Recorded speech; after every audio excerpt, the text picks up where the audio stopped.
কল্যাণ বন্দ্যোপাধ্যায়ের প্রচারের গাড়ি থেকে নিচে নামিয়ে দিলেন উত্তরপাড়ার বিধায়ক কাঞ্চন মল্লিককে। উত্তরপাড়ার বিধায়ক কাঞ্চন তার সঙ্গে প্রচারে থাকলে গ্রামের মহিলারা সেটা ভালোভাবে নিচ্ছেন না, তাই তাকে আসতে বারণ করা হয়েছে। এমনই বিস্ফোরক বক্তব্য দিয়েছেন খোদ বিদায়ী সাংসদ কল্যাণ ব্যানার্জি। বৃহস্পতিবার কোন্নগরের নবগ্রাম পঞ্চায়েত এলাকায় ভোট প্রচার ও জনসংযোগে আসেন কল্যাণ বন্দ্যোপাধ্যায়। কোন্নগর স্টেশন রোডে তৃণমূল পার্টি অফিসের সামনে থেকে শুরু হয় প্রচার। সেখানেই কল্যাণ বন্দ্যোপাধ্যায়ের হুট করা গাড়িতে কাঞ্চনকে দেখা যায়, কিন্তু তাকে নিয়ে প্রচার করতে চাননি কল্যাণ বন্দ্যোপাধ্যায়, তাই কাঞ্চন মল্লিককে নেমে যেতে বলেন। কাঞ্চন মল্লিক গাড়ি থেকে নেমে দলীয় কর্মীর বাইকে চেপে বেরিয়ে যান। পরে কল্যাণ বন্দ্যোপাধ্যায়কে জিজ্ঞাসা করলে তিনি জানান উনি মনক্ষুণ্ণ হয়েছেন কিনা সেই বিষয়ে তিনি জানেন না, তবে ওনাকে নিয়ে আগেও প্রচার করেছেন কল্যাণ।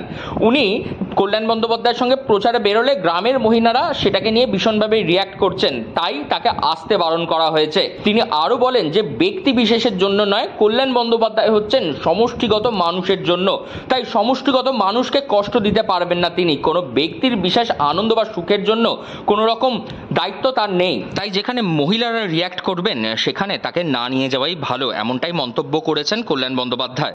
দাদা, আজকে সকালবেলা কাঞ্চন মল্লিক তিনি প্রচারে বেরিয়েছিলেন, তারপর হঠাৎই তিনি চলে গেলেন এখান থেকে।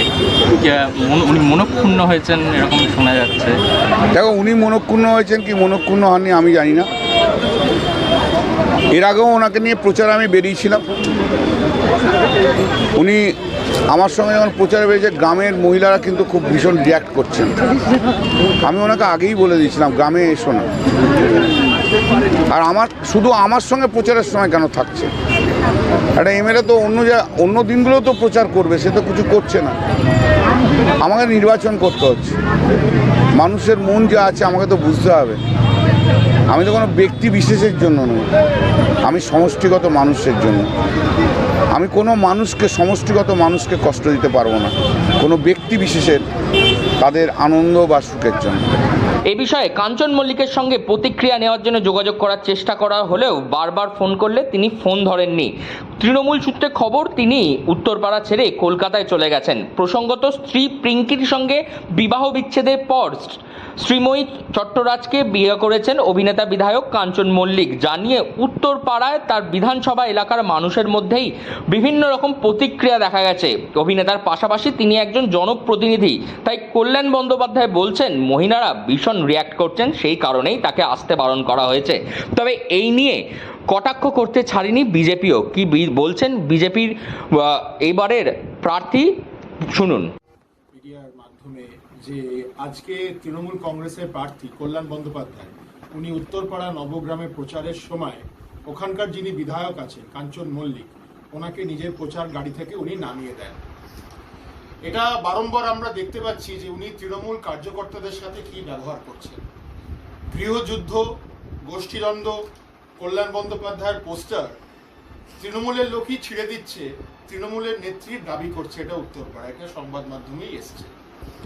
আমার একটাই বক্তব্য, এই কল্যাণ বন্দ্যোপাধ্যায়ের ব্যবহারের জন্য হেন কোনো তৃণমূল কার্যকর্তা নেই যে তার বাজে ব্যবহার ফেস করেনি। আজকে কাঞ্চন মল্লিক একজন নির্বাচিত বিধায়ক, ওনাকে গাড়ি থেকে উনি নামিয়ে দিলেন, এটা সংবাদ মাধ্যমের সূত্রে আমি শুনতে পাচ্ছি। আমি তাই জন্য বলি তৃণমূল গৃহযুদ্ধে ভরে গেছে। মানুষের কাছে আহ্বান করব, যে দলের নেতা নিজের কার্যকর্তাদেরই সম্মান করে না, সে আপনাদের কি সম্মান করবে? সে আপনাদের আবেগকে কি সম্মান করবে? সে আপনাদের ভোটকে কি সম্মান করবে? সে আপনাদের জন্য কি কাজ করবে? প্রচার গাড়ি থেকে কাঞ্চন মল্লিককে নামিয়ে দিয়েছিলেন কল্যাণ বন্দ্যোপাধ্যায় এবং তারপর থেকেই নতুন করে সরগরম হয়েছে তাই নিয়ে রাজ্য রাজনীতি। তবে কাঞ্চন মল্লিককে গাড়ি থেকে নামিয়ে দেওয়াতে তা ভোট বক্সে কতটা এফেক্ট ফেলবে এটা এখন তাই দেখার। হুগলি থেকে রাহি হালদার, লোকাল 18 বাংলা।